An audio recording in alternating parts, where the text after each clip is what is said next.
how to add multiple widgets to the lock screen on the iPhone 14 series. Now first let's go back to the home screen by swiping up at the bottom of the screen. So I'm going to go back to my home screen. On my home screen here, I'm going to lock the device to go into my lock screen. On the lock screen, touch and hold. Make sure the lock screen is activated. So if you are on the always on displayed, then we need to bring up the lock screen. Once the lock screen is turned on, you can touch and hold, then touch and hold again. And you need to be quick as well. So touch and hold, then touch and hold again. Now we need to put in the screen passcode. Once you are in here, tap on the customize button. So go to the lock screen that you want to add the widget, and then tap on the customize button. In here, you can tap on the add widgets button at the bottom panel. And in here, go down the list and select a widget that you would like to use.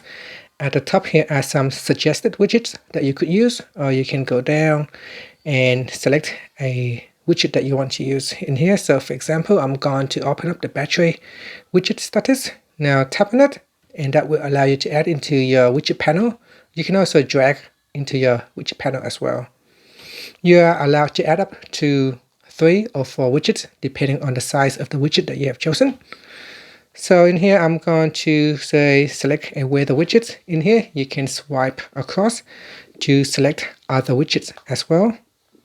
So for weather, you got air quality, wind, precipitation, moon, sunrise, and sunset. So I can drag that, and so I can touch and hold and then drag it to my widget panel and let go.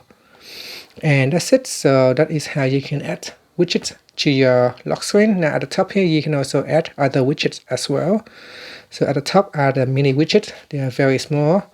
You can add in stock widget, calendar widget, weather widget, fitness, reminders, and I think that is all available at the moment. Maybe in the future more will becomes available once more people are making use of the widgets on the lock screen. So for now, we can choose, for example, we can choose a calendar widget, so we can see the date and month on the lock screen. So tap on done when you're finished. Then choose set as wallpaper pair, or you can customize your home screen. I'm going to select as wallpaper pair. So I'm going to select wallpaper pair on this one, and then that's it. So that is how you can add multiple widgets to the lock screen on your iPhone 14 series. And that's it. Thank you for watching this video. Please subscribe to my channel for more videos.